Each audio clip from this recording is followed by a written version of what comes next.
Hi, this is Rob Wilkeson, one of your adult education academic tutors from Florida State College at Jacksonville.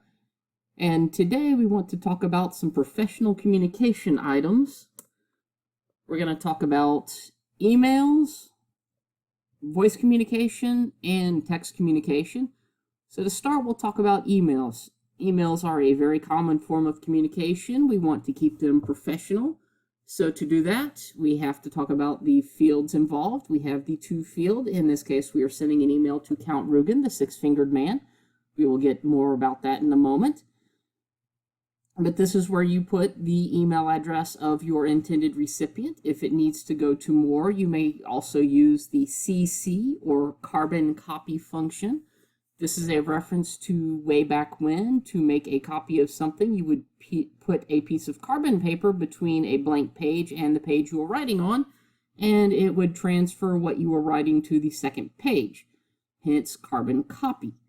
So that is if you need it to go to multiple recipients. There is also down here, you see BCC, that is blind carbon copy. That means carbon copy, but the recipients do not see anybody on the BCC list. So if you put a bunch of emails in BCC, nobody will see that anybody else got the email. This is used primarily when privacy is a concern, such as if your instructor is sending an email to the class, they may use BCC so that we do not share emails with everybody without permission. Now here is an important the subject line. This is where you state briefly and concisely what your email is about. In this case, we are going to say greetings for the content of this email, but it should be short and to the point. Tutoring request, advising question, something like that. That tells the recipient what they can look forward to in the email. Then we get into the body of the email. We should start with an appropriate greeting and then have the body of the email. So in this case, we are referring to the 1987 classic, The Princess Bride, directed by Rob Reiner. And the line given multiple times by, multiple times by Mandy Patinkin. Hello, my name is Inigo Montoya. You killed my father. Prepare to die. Short and to the point. He gives a greeting. Hello. He introduces himself. He establishes his identity. He is Inigo Montoya. Then the crux of the message. Count Rugen, the six-fingered man, killed Inigo's father decades ago. Inigo is looking for revenge. You killed my father. Prepare to die. Well, I hope you do not have to send an email with such a grave message. We can follow Inigo's format.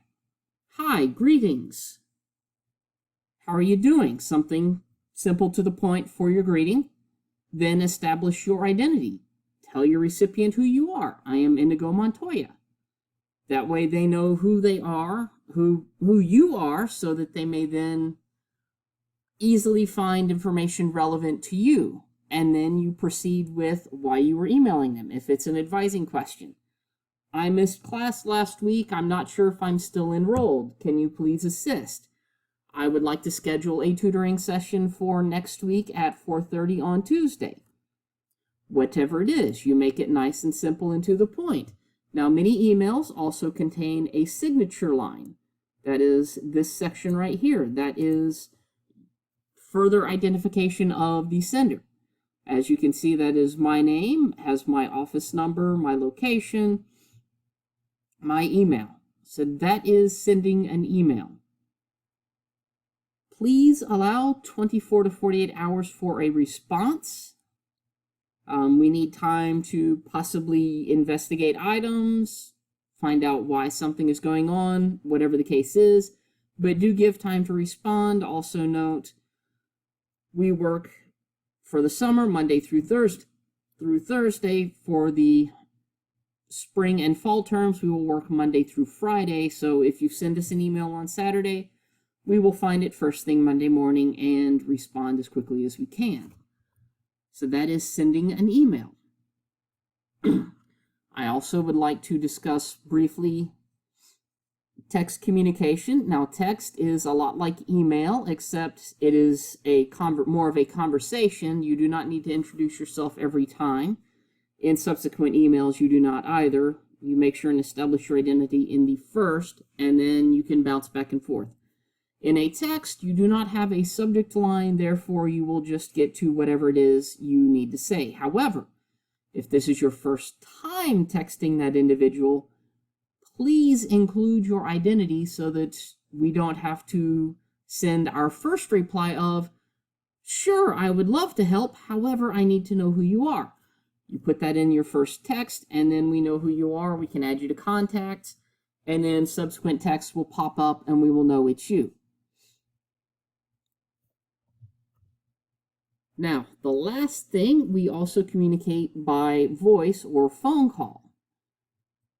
That's going to work as normal. You're going to identify yourself, discuss whatever it is with whoever you called. However, the important part for voice communication is voicemail. When you call us, if we do not answer, perhaps we are helping another student, perhaps we're out of the office for lunch, something happened, we're in a meeting, they occasionally have us running about very busily, so we're not always at our desk to receive your call. If that is the case, leave us a voicemail following Inigo's format. Give us your name and let us know why you're calling so that we may do some investigating before we call you back. This is also important because if you do not leave us a voicemail, we do not know who you are, we do not know why you called. We assume you are calling to check up on our car's warranty or some other spam call. So please identify yourself, tell us why you called. I promise we will call you back.